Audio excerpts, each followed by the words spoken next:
Hello दोस्तों, आज की इस क्लास में हम दशमलव पर आधारित कुछ महत्वपूर्ण प्रश्नों को हल करने वाले हैं जो कि आपके नवोदय परीक्षा और अन्य सभी प्रतियोगी परीक्षा के लिए बहुत उपयोगी हो सकते हैं। तो आइए देखते हैं, आप सभी इनके उत्तर को कमेंट करते जाइएगा। आपके सामने स्क्रीन पर पहला प्रश्न है, 25.156 का दशमलव के दो स्थानों तक का निकटतम मान है। ऑप्शन ए है 25.15, ऑप्शन बी है 25.16, ऑप्शन सी 25.00 और ऑप्शन डी है 25.56। तो चलिए इसके उत्तर को कमेंट कीजिए।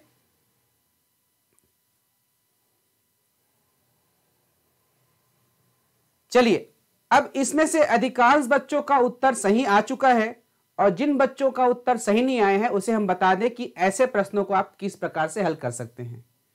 दशमलव का निकटतम मान कहा गया है, आपने निकटतम मान पढ़ा है 25.156, ये प्रश्न है।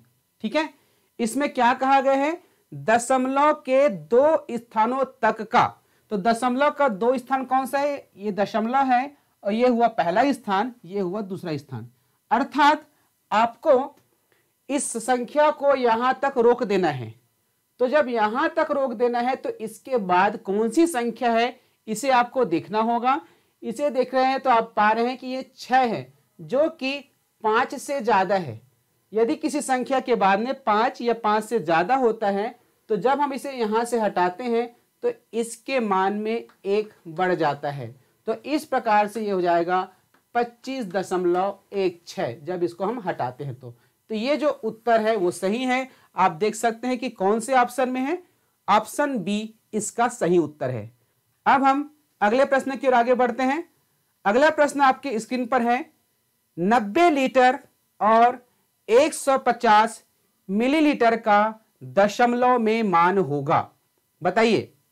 Option A 90.150 litre, option B 90.150 millilitre, option C 9.015 litre और ऑप्शन डी है 9.015 मिलीलीटर। इसमें से कौन सा सही होगा? आपकी मदद ऑप्शन करता है, उसका जरूर आप उपयोग कीजिए। अब ऑप्शन में देख रहे हैं, इससे काफी बच्चों को हेल्प हो चुका है और फिर भी हम इसका हल आपको बता रहे हैं। आप कमेंट कीजिए।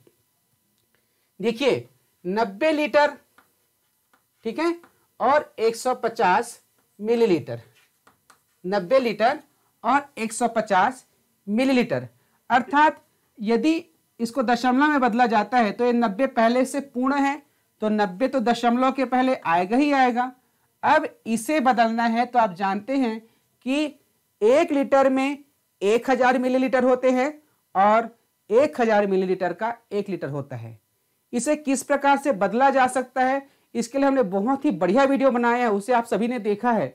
उसके आधार पर आप जान रहे हैं कि इसे हम 1000 से भाग करेंगे। अब 1000 से भाग कर रहे हैं अर्थात 3 शून्य हट रहा है, तो 1 2 3 यहाँ पे दशमलव लगेगा। तो इस प्रकार से 90.150 लीटर होगा। लीटर क्यों? क्योंकि इसके आधार पर दशमलव लगा है, इसके आधार पर नहीं लगा है, ये लीटर में होगा। अब अगले प्रश्न को हल कीजिए। अगला प्रश्न आपके स्क्रीन पर है, 180 पैसे को रुपये में लिखने पर होगा। बताइए। ऑप्शन ए देखिए 18 रुपया, ऑप्शन बी 1.8 रुपया, ऑप्शन सी है 1.08 रुपया और ऑप्शन डी है 10.8 रुपया। बताइए 180 पैसा। कमेंट कीजिए, फास्ट कमेंट कीजिए, बहुत सरल है। तो बच्चों आप जानते ही हैं कि 100 पैसा का 1 रुपया होता है। तो यदि हम 180 पैसा को रुपया में बदलते हैं तो 180 को हमें 100 से भाग करना होगा। देखिए यहां पर इस प्रकार से आपको अव्यवस्थित दिख रहा है, मतलब साफ सुथरा नहीं दिख रहा है। परीक्षा में जब आप रफ कार्य करते हैं तो आपका रफ पेपर बिल्कुल इसी तरह से होता है। तो इसीलिए हमने यहां पर रफ कार्य के रूप में एक अलग से शीट ब्लैक बोर्ड को यूज कर रहे हैं। ठीक है, इसी प्रकार से आपको परीक्षा में यूज करना है जल्दी जल्दी हल करने के लिए। तो यहां पर देखिए 1 शून्य 2 शून्य कटेगा, तो ये 1 शून्य 1 अंक और 2 अंक के पहले यहां दशमलव लगाओगे तो यहाँ क्या हो जाएगा 1.80, शून्य हटाया जा सकता है दशमलव के आखिरी अगर है तो आप देख सकते हैं 1.8 रुपये इसका उत्तर आया है।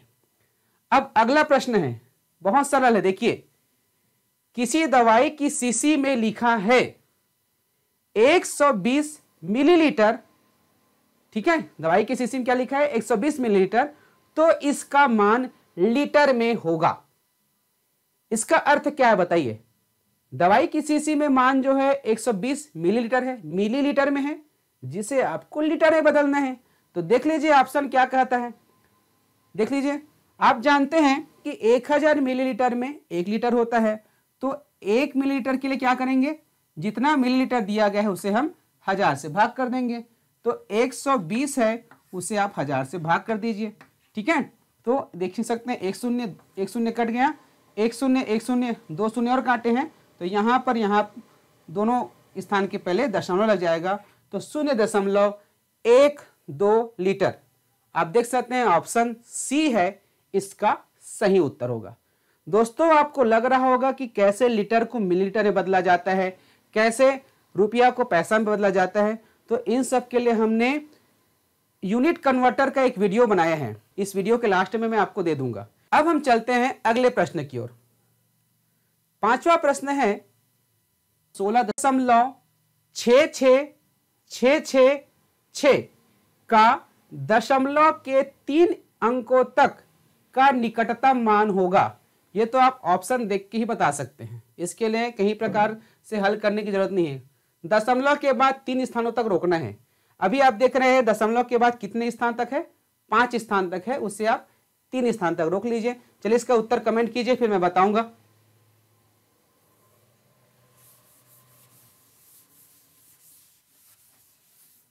कमेंट कीजिए।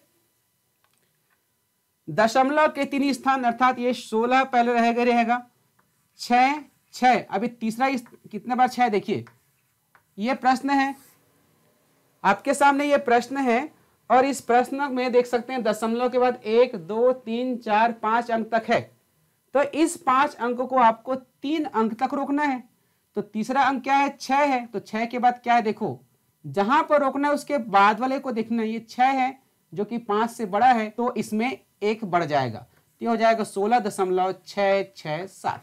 आप देख सकते हैं कि कौन सा ऑप्शन सही है, इसका ऑप्शन सी है इसका सही उत्तर है। अब आपके सामने अगला प्रश्न है, प्रश्न पढ़ते हैं।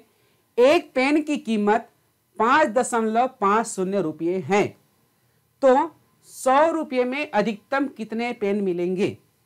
ऑप्शन देखिए, ऑप्शन ए 20 है, option B 19, option C 18, option D 55। प्रश्न को ध्यान से पढ़िए, अब प्रश्न में ही आपको उत्तर मिल जाएंगे। ध्यान से पढ़िए। पेन की कीमत कितना है, 5 रुपया 50 पैसा। आपके पास कितना रुपया है, 100 रुपया। तो 100 रुपये में ज्यादा से ज्यादा कितना पेन खरीद सकते हो, यही पूछा है। बताओ, 20 पेन खरीद पाओगे, नहीं खरीद पाओगे, क्योंकि एक पेन का कीमत 5 रुपए से ज्यादा है। तो 20 पेन तो होगा ही नहीं, क्योंकि अगर 20 पेन खरीदते हैं तो 5 रुपए के दर में 100 रुपए वही हो गया, फिर 50 पैसे का हिसाब। तो यहां पर देखिए, एक तरीका यह है कि आप 100 को 5.5 से भाग देंगे तो थोड़ा सा कठिनाई होता है।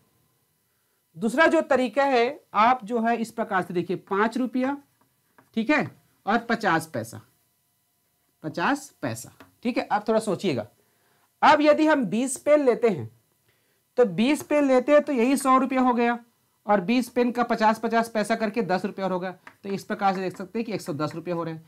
तो 20 पेन तो होगा ही नहीं होगा। उसी प्रकार 55 पेन होगा क्या, नहीं होगा। अब या तो 19 पेन हो सकता है या तो 18 पेन हो सकता है। तो आप क्या कीजिए, 2 ऑप्शन तो पहले से हट गया, तो आप 18 गुणा 5.5 कर सकते हैं या 19 गुणा 5.5 कर सकते हैं। अब यदि गुणा करने में दिक्कत हो रहा है तो एक देहाती हिसाब आपको बता रहा हूं, बहुत ही सरल हिसाब। 18 पेन का 5 के हिसाब से कितना होगा, 18 पंचे, बताइए 18 पंचे कितना होता है, 90।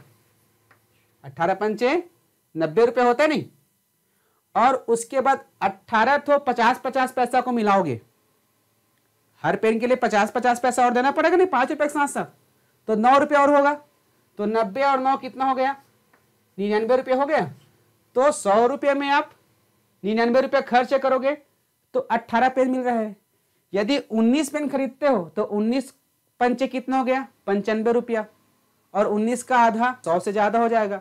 तो इस प्रकार आप देहाती गणित जो बोलते हैं, जो हम ऐसी अंदाज से लगाते हैं, उस प्रकार से बना सकते हो कि 18 गुणा 5.5 अर्थात 18 पेन का जो कीमत है 99 रुपया होगा। तो इस हिसाब से इस प्रश्न का जो सही उत्तर है वह होगा ऑप्शन सी 18। ठीक है, अब हम अगला प्रश्न को हल करते हैं। प्रश्न क्रमांक 7वां देखिए, 0.015 गुणा 0.015 बराबर। अब इसके लिए आपको गुणा करना होगा, ये आप सोच रहे होंगे, नहीं, आपको यहां पर सिर्फ समझना है। देखिए ऑप्शन को अगर ध्यान से देखा जाए, ठीक है, ऑप्शन को अगर देखते हैं तो देखिए यहां पर भी 225 है, यहां पर भी 225 है, सभी ऑप्शन में 225 है। इसका अर्थ है कि 15 गुणा 15 अर्थात 225 होगा ही होगा। तो आपको 15 की पहाड़ा पढ़ने की जरूरत नहीं है। अब केवल आपको फोकस करना है कि कितने स्थानों के पहले दशमलव लगेगा, उसी को आप फोकस कर लीजिए, आपका उत्तर बन जाएगा। तो बताइए, आप देख सकते हैं यहां पर 3 अंकों के पहले दशमलव है और यहां पर भी 3 अंकों के पहले दशमलव है। तो इस प्रकार से दशमलव जो है 3 3 6 अंकों के पहले लगेगा। तो उस अनुसार से आप देख रहे हैं, इसमें ऑप्शन ए में देखिए कितने अंकों के पहले लगा है, इसमें भी 6 अंकों के पहले लगा है, बी में 5 अंकों के पहले लगा है, सी में 6 अंकों के पहले लगा है और डी में भी 6 अंक है। बड़ा कंफ्यूजन है, बड़ा कंफ्यूजन है कि नहीं है?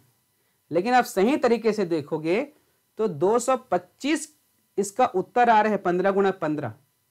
तो यदि हम 225 के बाद में लगाते हैं तो उसका मान बढ़ा है। तो आप क्या करेंगे, ये 225 है, इसमें 3 अंक है, 1 2 3 4 5 6, देख लीजिए, ये जिसमें है यही इसका सही उत्तर है। ठीक है, तो आप देख सकते हैं ऑप्शन सी जो है इसका सही उत्तर है। अब हम अगले प्रश्नों को हल करते हैं। प्रश्न क्रमांक 8वां बहुत सरल है। 1/2 का दशमलव में मान होगा, हल करने की जरूरत नहीं है, ऐसे ही बता देंगे। बताओ, 1/2 का दशमलव में मान होगा, बताइए। 1/2 मतलब आधा, और दशमलव में आधा मतलब क्या होता है बताओ, देख लो कौन सा आएगा। ऑप्शन डी 0.5 इसका सही उत्तर है। ठीक है, अब प्रश्न क्रमांक 9वां, ये छोटा सा प्रश्न है, देख रहे हैं 1.50 के तुल्य भिन्न है, लेकिन बड़े बड़े बच्चे नहीं बना पाते क्योंकि ये जो है बेसिक कॉन्सेप्ट को नहीं समझे रहते हैं।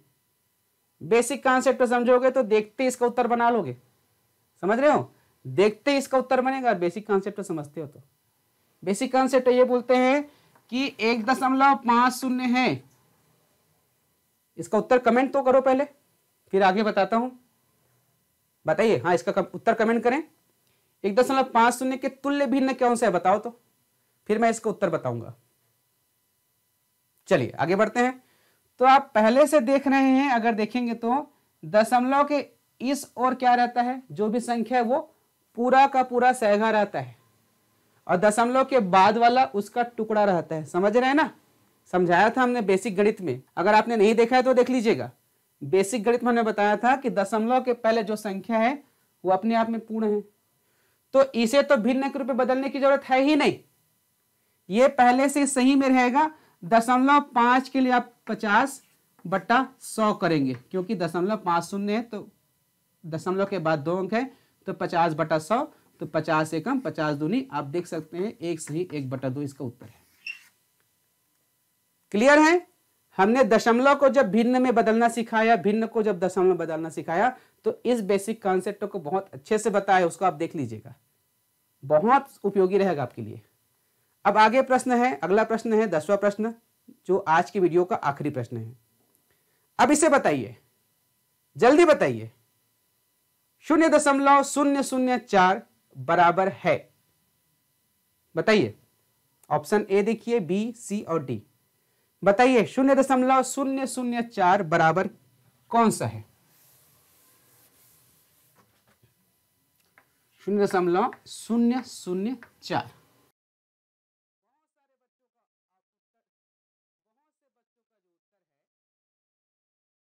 बहुत से बच्चों का जो उत्तर है ऑप्शन ए आ रहा है, ठीक है, लेकिन ऐसा नहीं है। इसको जब आप बदलोगे तो दशमलव के बाद 1, 2, 3 अंक है, तो दशमलव हटाने के बाद 1 के बाद 3 शून्य लगाएंगे, ये दशमलव हट गया। अब 4 एकम, अब जानते हैं कि 25 चौक 100 होता है, तो ये 25 हुआ और ये शून्य का शून्य, इस प्रकार से 1/250 इसका उत्तर हुआ। तो इस प्रकार से आज हमने दशमलव से संबंधित 10 महत्वपूर्ण प्रश्नों को हल किए। अगले क्लास में हम इससे थोड़ा सा और कठिन प्रश्नों को हल करेंगे, उसे आप अवश्य देखना और इस वीडियो को अपने दोस्तों तक अवश्य शेयर करना। वीडियो कैसा लगा कमेंट अवश्य करना। धन्यवाद।